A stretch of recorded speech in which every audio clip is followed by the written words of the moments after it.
कल अपन ने collective bargaining देखा था। कलेक्टिव बार्गेनिंग में नेक्स्ट अपन जो देखने वाले हैं वो है steps in collective bargaining for nurses. ये कलेक्टिव बार्गेनिंग अपन नर्सेस के लिए कैसे यूजफुल है इसके बारे में बताएंगे, ठीक है। तो group of nurses who support collective bargaining, पहले क्या है मैंने कल तुम लोगों को प्रोसेस समझाया था। मैंने कहा था एक प्रिपरेटरी फेज होता है, डिस्कशन फेज होता है, उसके बाद बार्गेनिंग फेज होता है ना, और उसके बाद फाइनली उसको ड्राफ्टिंग के थ्रू अपन साइन कर देते हैं, सेटलमेंट में पहुंच जाते हैं। तो कैसे होगा अब ये नर्सेस के लिए कैसे बना होगा, ऑब्वियसली आप लोग सब नर्सेस हो, आपको पता होना चाहिए कि आप लोग मैनेजर्स के थ्रू कैसे आप कलेक्टिव बार्गेनिंग लेके आना चाह रहे हो, ठीक है। तो क्या करोगे आप लोग, पहले तो एक group of nurses who support collective bargaining, आप लोग पहले उन लोगों को ढूंढोगे जो सपोर्ट करते हैं कलेक्टिव बार्गेनिंग में, है ना। बहुत सारे ऐसे भी होते हैं जो चेले होते हैं मैनेजर्स के, ऐसे लोगों को आप कलेक्टिव बार्गेनिंग में उतारोगे तो वो लोग आपके लिए पैसे या फिर आप जिस बेनिफिट को चाह रहे हो वो नहीं देंगे, वो लेके नहीं आ सकते, वो लोग आगे फॉरवर्ड नहीं करेंगे, है ना। तो पहले ऐसे लोगों को ढूंढो जो कलेक्टिव बार्गेनिंग के लिए आपके साथ रजामंद हो। उसके बाद क्या करोगे, SNA representatives as well as meeting should be arranged. SNA state nurses association सुना होगा तुम लोगों ने, ऐसे ही स्टूडेंट नर्सेस एसोसिएशन भी होते हैं, है ना।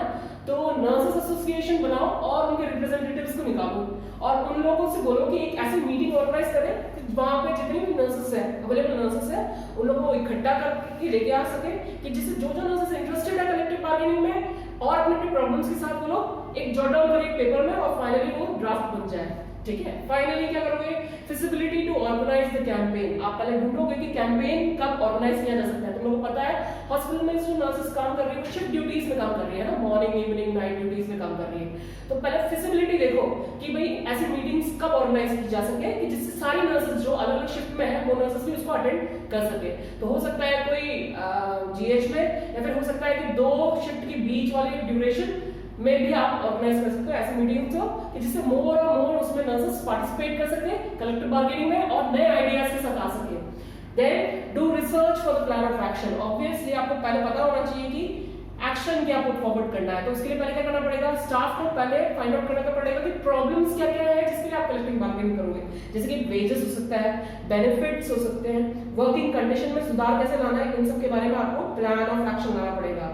फाइनली आपने जब पूरी रिसर्च कर ली उसके बाद एक ड्राफ्ट तैयार हो गया आपके पास। अब आप जा सकते हो सामने वाले पर्सन के पास कि हमारी मांगे ये सारी है और आपसे हम ये मांगे करते हैं, आप इसको देखें और जहां तक जरूरत है वहां आप चेंजेस लाएं।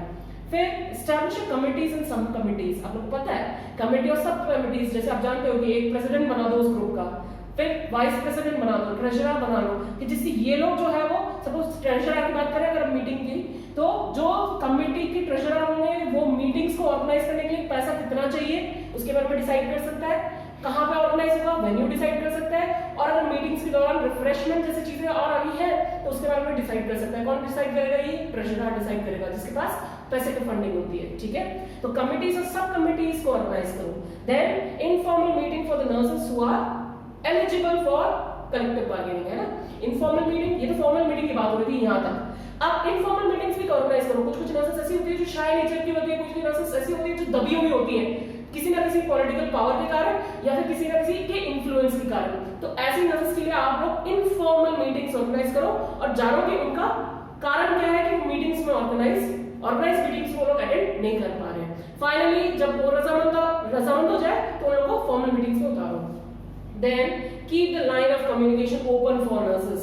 लाइन ऑफ कम्युनिकेशन जहां पे लोअर से लोअर नर्स जो है, जैसे कि नर्सिंग असिस्टेंट्स अगर पार्टिसिपेट कर रही है इसमें, तो नर्सिंग असिस्टेंट आराम से मेट्रन तक अपनी आवाज को पहुंचा सके, अपनी प्रॉब्लम्स को पहुंचा सके, कि जिससे मेट्रन को भी पता चले कि हर नर्सेस जो भी पेशेंट पे काम कर रही है, पेशेंट ओरिएंटेड नर्सेस जो है वो उनके साथ प्रॉब्लम क्या क्या है और उनको किस किस चीजों के समाधान चाहिए। Finally voluntary recognisation of the employers. Voluntary recognisation of the employers, एक ऐसे पर्सन को उतारो जो कि फाइनली रिकॉग्नाइज्ड है, एम्प्लॉयर के सामने जाके खड़ा हो सके, जैसे कि मेट्रन वो रिकॉग्नाइज्ड है, वो एम्प्लॉयर के सामने जाके अपने on the behalf of representation, है ना, वो रिप्रेजेंटेटर के फॉर्म में जाके खड़ा हो सकता है वहां पे, क्योंकि उसका ओहदा ऐसा है कि वो जाके बात कर सकता है, इसलिए अपन उनको क्या बोलेंगे, रिप्रेजेंटेटर्स बोलेंगे। अब वो रिकॉग्नाइज्ड रिप्रेजेंटेटर है, वॉलंटरली रिकॉग्नाइज्ड है। Next formal organisation of the unit. एक यूनिट आपने बना ली, जैसे कि student nurses association, state nurses association, ये फॉर्मल यूनिट बना लिया आपने।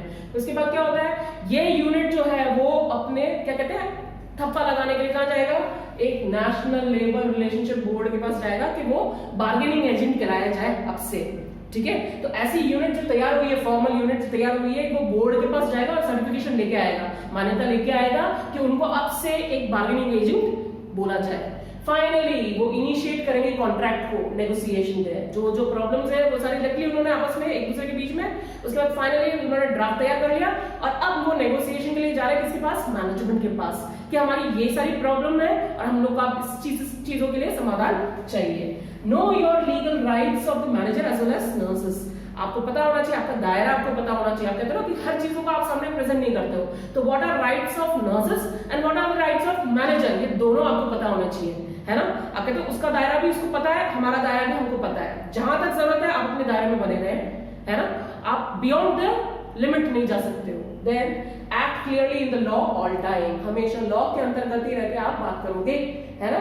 अगर आप लॉ के अंतर्गत रह के बात करोगे तो आप सेफर साइड में खेल रहे हो, वरना तो आपकी जो ड्राफ्टिंग है वो बेकार हो जाएगी, है ना, उसमें कोई वैल्यू नहीं रहेगी, वैल्यूएबल नहीं रहेगी। If the manager act unlawfully look for action, है ना, ये चीज आप पे भी लागू होती है, ये मैनेजर पे भी लागू होती है। तो अगर मैनेजर आपको अनलॉफुल दिख रहा है तो आप फिर से वो बोर्ड के पास जा सकते हो और कंप्लेन कर सकते हो कि हमारे से जो मैनेजर है वो लॉफुली एक्ट नहीं कर रहा है, वो इलीगल फॉर्म में हम लोग को दबाने की कोशिश कर रहा है, हमारी मांगों को छुपाने की कोशिश कर रहा है। तो आप उनके पास जाके अपनी शिकायत दर्ज करा सकते हो। Finally nurses informed about the meetings in hospital, जितनी भी नर्सेस, जैसे मैंने बताया हर शिफ्ट में नर्सेस रहती हैं, हर शिफ्ट में नर्सेस रहती है, मतलब हर नर्सेस जो भी कलेक्टिव बार्गेनिंग में पार्टिसिपेट कर रही है उनको वेल इन्फॉर्म्ड, प्रायरली इन्फॉर्म्ड रहना बहुत जरूरी है कि नेक्स्ट मीटिंग कब होगी, कि जिससे वो लोग मेक श्योर करें कि वो नेक्स्ट मीटिंग में अपनी अवेलेबिलिटी रखें, ठीक है।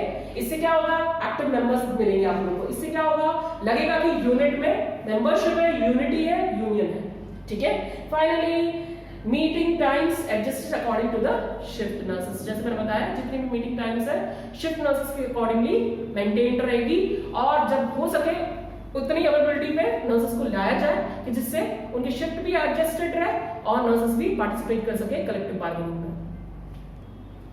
ओके, नेक्स्ट अपन डील करेंगे factors influencing nurses to unionise, है ना। यूनियन बनाने के लिए कौन से फैक्टर्स हैं। अब तुम लोगों को पता है कि नर्सेस जो है वो अपने अपने पोस्ट में रहकर बहुत सारे उनके इश्यूज है, उनके बहुत सारे प्रॉब्लम्स है और बहुत सारे फैक्टर्स है जो कि इनको दबा देते हैं उनकी प्रॉब्लम्स को। तो पहला फैक्टर कह सकते हैं अपन कि ये नर्सेस जो है वो यूनियन बनाती क्यों है, वो यूनियन तब बनाती है जब वो पावरलेस फील करे अपने आप को, है ना। जब वो सोचती है कि ये सारे पावर्स, फॉर एग्जांपल अगर उन लोग को सेम पोस्ट में अगर दूसरी एक नर्स को देख लिया उसकी सैलरी उससे ज्यादा है तो वो अपने आप को पावरलेस फील करती है। साथ ही साथ अगर वो इंचार्ज बना दिया जाए लेकिन इंचार्ज की कोई भी उसके पास पावर नहीं है और कोई और ही एक्ट आउट कर रहा है, एक्टिंग इंचार्ज, है ना, एक इंचार्ज और एक एक्टिंग इंचार्ज, दो इंचार्जेस रहेंगे, है ना। तो जो एक्टिंग इंचार्जेस है वो ज्यादा भारी पड़ रही है मेन इंचार्ज पे, इसका मतलब ये हुआ कि पावर जो रेस्ट कर रहा है किसके ऊपर रेस्ट कर रहा है, एक्टिंग इंचार्ज के ऊपर रेस्ट कर रहा है। रादर वो रेस्ट किसके ऊपर करना चाहिए था, मेन इंचार्ज के ऊपर रेस्ट करना चाहिए था। तो ऐसी नर्सेस जो है वो अपने आप को पावरलेस समझती है, तो ऐसे इस टाइम पे ऐसी नर्सेस जो है वो यूनियन बनाती है। दूसरी है desires to eliminate the discrimination and favouritism, ये तो नेपोटिज्म के बारे में तुम लोग अभी पढ़ ही रहे हो, बहुत सुशांत का केस पढ़ ही रहे हो तुम लोग, है ना। ये नेपोटिज्म, फेवरेटिज्म, ये बहुत सारा मेन फैक्टर है, कहीं ना कहीं ये बून है, कहीं ना कहीं ये हर्डल है किसी के प्रोग्रेस के लिए, किसी के सक्सेस के लिए, है ना। तो कुछ नर्सेस जो फेवरेट रहती है उनकी सैलरी, उनके वेजेस, उनके बेनिफिट्स उनके अकॉर्डिंगली रहते हैं और कोई नर्सेस जो है वो उनकी फेवरेट नहीं रहता है तो ऑब्वियसली उनकी सैलरी अकॉर्डिंगली डिसाइडेड रहती है। तो ये नेपोटिज्म, ये डिस्क्रिमिनेशन जो है कहीं ना कहीं मजबूर कर देती है नर्सेस को कि वो यूनियनाइज करें, अपने आप को यूनियन बनाए, ठीक है। Next is desire to communicate to the management without the fear of losing job, है ना। उन लोगों को चाहते हैं कि वो कम्युनिकेट करें ज्यादा से ज्यादा मैनेजर को। आप क्या चाह रहे हो कि हमारी जो बातें हैं अगर ऊपर तक नहीं पहुंचाई जा रही है तो हम डायरेक्टली मैनेजर तक पहुंच जाए कि जिससे हमारी बातें उन तक क्लियरली सीधे फॉरवर्ड मिर्च मसाला जोड़े बिना उन तक पहुंच जाए, कि जिससे समाधान जो है वो क्लियर फॉर्म में मिल जाए, ठीक है। Next, need to initiate the changes, ऐसे जो नर्सेस है वो यूनियनाइज इसलिए कर रही है क्योंकि वो चेंजेस चाह रही है, चेंजेस इन द रूटीन में भी चाह रही है, चेंजेस इन द वेजेस में भी चाह रही है, बेनिफिट्स में चाह रही है और वर्किंग कंडीशन में भी, ठीक है। Concern about the wages, staffing and job security as well as safety, वो इसके लिए कंसर्न रहती है, इसलिए मेनली वो यूनियनाइज हो रही है। तो लोगों को पता है कलेक्टिव बार्गेनिंग ही इस चीज के लिए कर रही है और यही मेन फैक्टर है जिसके लिए वो कंसर्न रहती है और इसलिए वो यूनियनाइज हो रही है।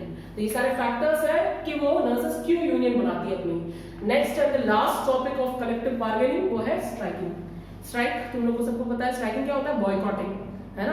अब बॉयकॉट करते हो आप, मैनेजर्स जो रूल्स बनाया है, कंपनी ने जो रूल्स बनाया है उसको बॉयकॉट करके आप पुट फॉरवर्ड कर चुके हो और फाइनली आप स्ट्राइक अप करना चाह रहे हो। क्यों? क्योंकि आपकी मांगे जो है उन्होंने पूरी नहीं की इसलिए। तो ये स्ट्राइकिंग की जो पावर है वो आपके जो कलेक्टिव बार्गेनिंग के जो एजेंट्स हैं उनके पास नहीं रहते हैं। वो लोग कॉन्ट्रैक्ट में बकायदा ये साइन करा लेते हैं कि आप लोग कोई स्ट्राइक नहीं करोगे, आपकी मांगे आप लिख के दो, कुछ कुछ बातें जो है वो हम रजामंद हो जाएंगे, लेकिन कुछ कुछ बातें आपको भी रजामंद होनी पड़ेगी। तो इस केस में वो क्या करेंगे, डिसीजन जो है वो कलेक्टिव बार्गेनिंग एजेंट के पास ही रहेगी, बल्कि पूरे यूनियन मेंबर्स जो है, जो यूनियन हेड है वो अकेला स्ट्राइक नहीं ले सकता है, कर नहीं सकता है, बल्कि मेंबर्स को पार्टिसिपेट करना बहुत जरूरी है उसमें। तो हर एक मेंबर जो है जब रजामंद हो जाएगा तब जाके एक स्ट्राइकिंग पे जाता है वो इंसान, और तब वो कॉन्ट्रैक्ट के अगेंस्ट जाके स्ट्राइक अप कर सकता है, अदरवाइज वोंट। ठीक है। Most of the nursing collective bargaining agent put a non strike clause in the contract, जिसमें वो ये क्लियर कर देता है कि कोई स्ट्राइक नहीं होगा, जितने भी स्ट्राइक्स होंगे वो आपके नॉलेज में लाके ही स्ट्राइक्स होंगे, और स्ट्राइक से पहले आपको ड्राफ्टिंग प्रेजेंट कर दी जाएगी। और फिर अगर वो स्ट्राइक ड्राफ्ट जो है अगर आप एक्सेप्ट करो तो ठीक है, नहीं तो अगर जो हमारी मांगे वो पूरी नहीं होंगी तो we will go for the strike. तो यहाँ पे कलेक्टिव बार्गेनिंग चैप्टर आपका कंप्लीट हुआ।